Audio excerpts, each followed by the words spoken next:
Eat when your body gives the signal. When it comes to eating well later in life, one of the most important tools you have is listening to your body's own signals. Many of us grew up on fixed eating schedules: breakfast at 7, lunch at noon, dinner at 6. That system worked when our metabolism, hormones, and daily routines were more predictable.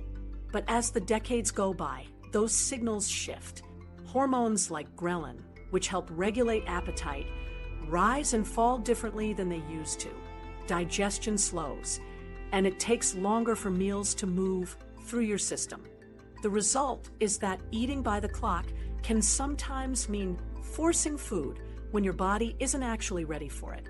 What often drives eating after 60 isn't hunger at all. Habit is one of the biggest culprits. You eat because it's lunchtime, not because your body asked. Other times, it's boredom. Opening the fridge becomes something to do, not a response to appetite. And for many, loneliness plays a role. Family meals may be less frequent, schedules may not align with friends, or a spouse may no longer be around. Food fills the silence, even when the body doesn't ask for fuel. These non-hunger triggers can add up to extra snacking or bigger portions. The habit provides temporary comfort, but it doesn't satisfy the underlying need for connection or stimulation, and your body pays the price with sluggish digestion or unwanted weight gain. Eating when your body isn't ready creates problems you might not notice at first. A slower digestive system means meals sit longer, leaving you bloated or heavy. If digestion is working at all hours, it can interfere with good rest. Going to bed on a full stomach reduces the body's ability to focus on restoring itself during the night. And while many fear large meals, steady grazing throughout the day can just as easily drive weight gain because calories pile up whether or not hunger is present. What feels like harmless nibbling can leave you dealing with more than just a sluggish afternoon. The simplest alternative is to reconnect with real hunger cues. Hunger is not a rigid schedule, it's a set of signals. For some, that's the familiar growl in the stomach. Others might notice a drop in energy, sharper focus on food thoughts, or even irritability. Cravings, on the other hand, tend to show up with very specific demands, like a sudden urge for cookies or salty snacks. True hunger is more flexible. You'd accept any number of foods to satisfy it. One practical way to test this is by starting small. If you're not sure whether you're hungry, try something light and nourishing such as a boiled egg, a piece of fruit, or some raw vegetables. If it's real hunger, it won't fade, it will grow, and you'll follow through with a meal. If it was a craving or habit, that light test food, or even a glass of water, is often enough to reveal it. This approach is not about restriction. In fact, when you eat in response to real hunger, food becomes more satisfying. A simple meal feels richer when the body is ready for it. Seniors practicing this approach often report that bloating eases within days, energy steadies throughout the afternoon, and sleep improves when late-night snacking no longer loads their system. None of this means intuitive eating guarantees weight loss or other fixed outcomes. Instead, studies show that those who rely on hunger cues tend to make healthier food choices, eat more nutrient-rich meals, and experience less emotional distress around food. The balance comes naturally when you stop running by strict rules and let internal signals guide decisions. The shift can feel strange at first. If you've eaten by schedule your entire life, filling a plate at noon feels almost automatic. This is where one simple question makes the difference. Am I genuinely hungry, or am I eating because of the time, my mood, or the situation? That pause interrupts the autopilot and creates space to make a better choice. Even a 30-second check-in or drinking a glass of water before reaching for food helps clarify whether hunger is real. Try this action today. Before your next snack, take just half a minute, ask yourself that question, and notice how the answer shapes your choice. It's a small test that builds awareness over time. Some may wonder what happens when hunger signals weaken. It's true that in later years, appetite can dull, leading not only to overeating at times, but also to undereating. That's why it's equally important to notice how you feel after meals. Do you feel alert and calm, or sluggish and groggy? These reactions are feedback from your body. They help you adjust portions without tracking calories or following rigid numbers. Over weeks, this feedback loop creates a balance where meals match your current needs more closely. This practice lines up with what researchers call intuitive eating, a framework studied in over 100 trials. People who embrace this approach give themselves unconditional permission to eat when truly hungry, separate emotional triggers from physical needs, and end up including more fruits, vegetables, dairy, and whole foods, all without rigid dieting. In one 2025 study, higher reliance on hunger and fullness cues was associated with healthier daily choices like eating breakfast and exercising more regularly, and with lower psychological distress. While individual results vary, the general pattern is clear. Responding to the body's signals builds a healthier, calmer relationship with food. It's also important to acknowledge the emotional side. Eating in solitude is not just a nutritional issue, it's a social and emotional one. Meals feel different when shared, and the absence of that community is difficult for many older adults. When food becomes a substitute for companionship, the solution may not be another diet tip, but finding new ways to add connection, whether through phone calls during meals, shared cooking, or community programs. Addressing the emotional triggers of eating makes tuning into physical hunger much easier, because food isn't carrying extra weight as a source of comfort. Over time, letting hunger lead the way brings your routine into alignment with your body's needs. It lifts the pressure of eating by numbers or by a clock and anchors meals in a rhythm that feels both natural and sustainable. And once you've cleared away the old routines that no longer match your body, the next step is learning how to support those signals with the right kind of balance, especially when it comes to fluids, since hydration needs also change with age in ways many of us never realized. Hydrate smarter, not harder. For years, many of us grew up hearing that the secret to good health was 8 full glasses of water a day. It sounded simple, but as you get older, that blanket rule doesn't always serve you well. Your body processes fluids differently past 60. Hormones that trigger thirst become less reliable, and the kidneys don't clear excess water as efficiently as they once did. That's why a one-size-fits-all number can mislead older adults.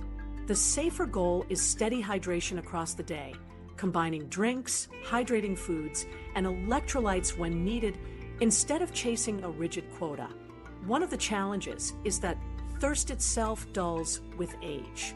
You may not feel thirsty even when your body needs water, which explains why nearly 1 in 4 seniors are clinically dehydrated, a number that rises to 1 in 3 among those in long-term care or managing chronic illness.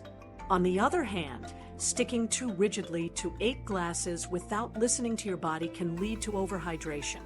Too much plain water can dilute sodium levels in your blood, a condition known as hyponatremia. The early warning signs, dizziness, fatigue, or even confusion, are especially serious in older adults, since any imbalance that increases fall risk can spiral into broken bones and long recoveries. Pushing large amounts of water also places strain on organs that are less efficient with age. Instead of leaving you refreshed, it often results in constant bathroom trips, sleep disruption, and lingering fatigue. That's why your aim should be balance, not volume. Hydration is a partnership between your body's signals, the fluids you consume, and the minerals that keep water where it needs to be. So, how do you hydrate in a way that supports your body now? Think beyond water as the only answer. Yes, clean drinking water is the foundation, but hydration also comes from food. Fresh produce like cucumbers, watermelons, strawberries, and leafy greens delivers fluids packaged with natural minerals, which help you retain that hydration effectively. Soups and broths add a similar benefit. Bone broth, for instance, provides sodium and magnesium alongside the liquid, making it more supportive than plain water if you've been active or are on medications that alter your fluid balance. Electrolytes deserve their own attention. Sodium, potassium, magnesium, and chloride keep muscles contracting properly, nerves firing, and fluids balanced between tissues and blood. That's why plain water alone isn't always enough, especially if you're sweating from heat or activity or taking diuretics for blood pressure. Many reach for sports drinks, but unless you're exercising for extended periods in hot conditions, the added sugar and dyes in most of them outweigh the benefits. For daily use, a simple homemade option works better. A glass of mineral water with a small pinch of sea salt and a squeeze of lemon. If you've spoken to your doctor about your needs, you can also add a small measure of magnesium powder to support muscle and nerve function. The goal isn't flooding your body with additives, but creating a balanced fluid that your body actually retains. Medications often complicate hydration. Diuretics, for example, intentionally flush out fluid to reduce blood pressure, but they can also take electrolytes with them. Thiazide diuretics can lower potassium and sodium, while loop diuretics can cause more rapid losses. Other common prescriptions, including some ACE inhibitors, may also alter fluid handling. That's why it's important to check whether your medications affect hydration status. Ask your clinician if you should monitor electrolytes more closely or use a tailored solution beyond water alone. Taking the time to verify this can prevent issues before they arise, saving you both discomfort and risk. Fluids don't need to mean just water anyway. Herbal teas like chamomile, peppermint, or rooibos add subtle flavor without caffeine. They encourage steady sipping, which your body absorbs better than gulps of water, and they bring gentle digestive or calming effects. Decaf green tea similarly supplies antioxidants with hydration. Even lightly carbonated mineral water can feel more satisfying, and the minerals included can take some strain off your kidneys while keeping cells hydrated more effectively. Many older adults report they feel quenched more quickly with mineral water than with regular tap water, which can encourage consistent intake without discomfort. Equally important is when you hydrate. Drinking large amounts close to bedtime often leads to waking multiple times to use the bathroom. That interrupts deep sleep cycles that are already harder to sustain later in life. A practical workaround is front-loading fluids in the morning and early afternoon, then tapering as the evening progresses. If you often wake at night to urinate, shift most of your hydration earlier and make the last few hours before bed lighter on fluids. Sipping small amounts consistently through the day is far more effective than trying to catch up with 2 or 3 big glasses all at once. You can also tie hydration into your daily routine. Take a glass of water, broth, or an herbal tea alongside your morning medication. Add a small hydrating snack, like cucumber slices or orange wedges, mid-afternoon. These anchor points make steady hydration a habit without overwhelming you. If you spend time outdoors in hot or cold weather, plan in advance. Both conditions can increase fluid loss, heat through sweat, cold through increased urine output, and reduced circulation. Having modest electrolyte drinks on hand in those situations keeps you balanced without relying on sugar-heavy products. Morning is a valuable opportunity, too. After several hours of sleep and no fluid intake, your body wakes slightly dehydrated. Reaching for coffee or tea first thing compounds that because caffeine can act as a mild diuretic. Starting instead with warm water and lemon or a small cup of broth brings your system back to balance before introducing stimulants. You'll often find your energy steadier through the day with this small adjustment alone. Over time, these changes add up. Instead of dealing with the swings of overhydration followed by dehydration, you maintain steadier fluid levels. That translates into more consistent energy, fewer dizzy spells, less bloating, and better digestion. Your kidneys and heart aren't stressed by extremes, and your muscles and nerves perform more reliably. Gentle, Regular hydration matched to your physiology gives far greater payoff than chasing arbitrary numbers or trendy tricks. The result is that water stops feeling like a rule you have to force and becomes an ally in maintaining daily stability. By working with rather than against your body's current state, you simplify one of the most overlooked but vital aspects of aging health. And once hydration is steady, the next question becomes what to put on your plate, because the food patterns you choose after 60 can shape your energy, heart health, and quality of life just as much as when and how you drink. Choosing the right diet after 60. By the time you reach your 60s, the question of which diet to follow feels less like curiosity and more like a responsibility tied to your health. Choosing the right diet after 60 isn't about chasing the latest headline or eating plan. It's about matching food to a body that has changed in ways that most public diet guides don't address. Decades of living alter how nutrients are absorbed and processed. Stomach acid production tends to decrease, making certain minerals like calcium harder to take in. Muscle naturally shrinks without enough protein to support it, so meals that used to work fine may now leave you undernourished. And when medications factor in whether to manage blood pressure, cholesterol, or digestion, the impact on nutrient balance can be significant. A diet that once worked earlier in life may look similar on your plate today, but leave you with deficiencies or complications tomorrow. Many popular diets are written for a wide audience and rarely consider the unique demands of older adults. For example, a high-fat ketogenic plan may support blood sugar control for certain people, but in seniors, digestive slowdowns or gallbladder strain can become concerns. At the same time, a fully plant-based diet can look ideal on paper, yet risk accelerating muscle loss if protein needs aren't carefully met. Neither of these approaches is inherently bad, but they show how extremes can be risky without adjustments.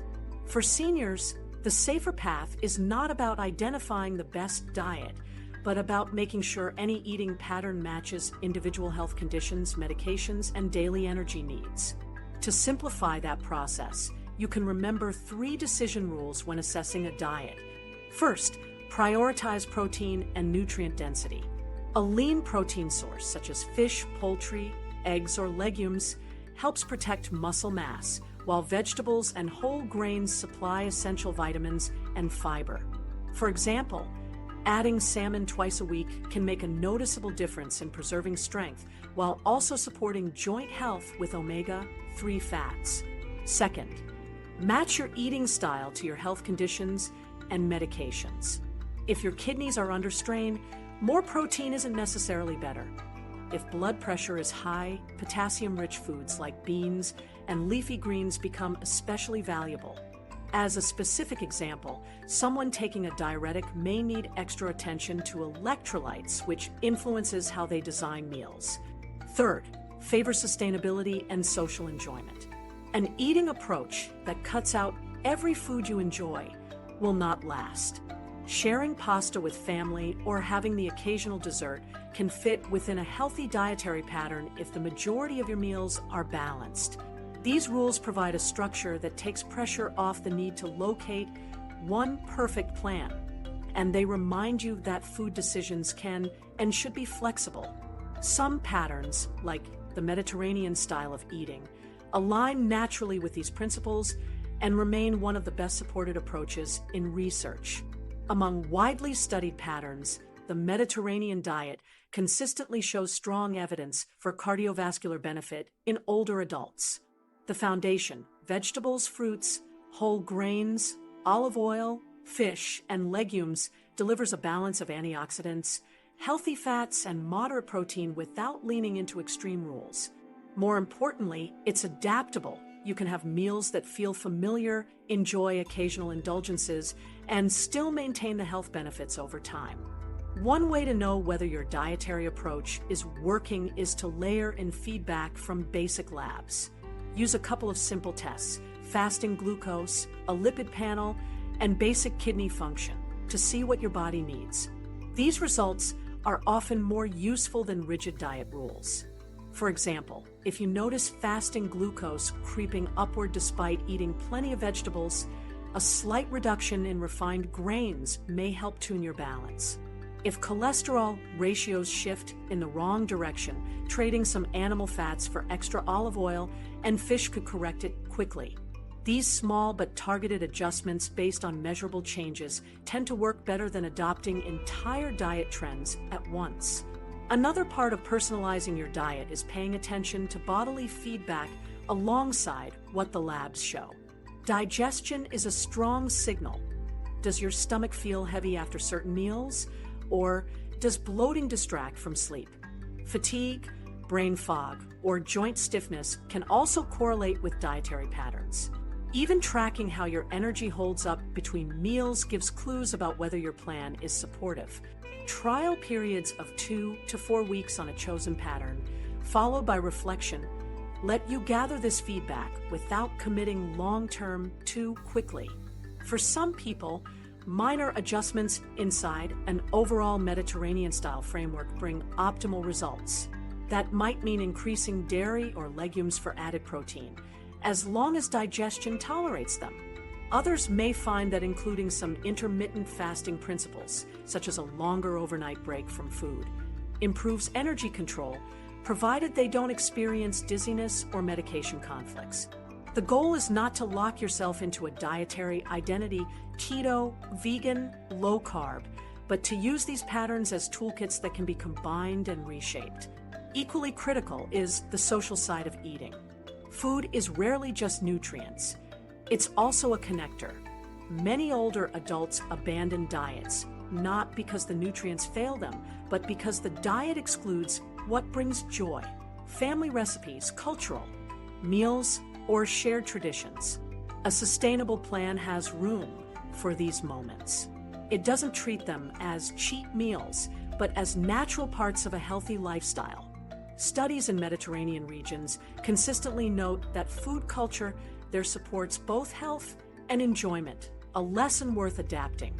This is also where sustainability links back to mental outlook. At this stage of life, the question isn't whether you can stick to a diet for 30 days, but whether your way of eating still supports you 5 or 10 years from now. If your chosen approach feels isolating, inconvenient, or burdensome, it likely won't last.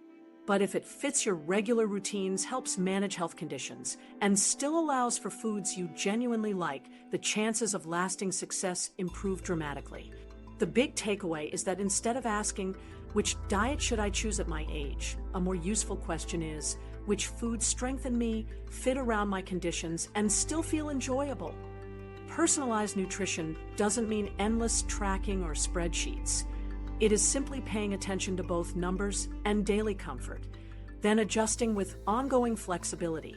Once this clarity sets in, diet stops being overwhelming and starts being supportive. That shift can help your meals nourish both your body and your lifestyle. And as you refine what foods work best, the next layer is considering when to eat. Many older adults are experimenting with patterns of fasting that younger people popularized, but the details matter greatly after 60. Intermittent fasting, senior edition. Intermittent fasting takes on a very different shape once you reach your 60s and beyond.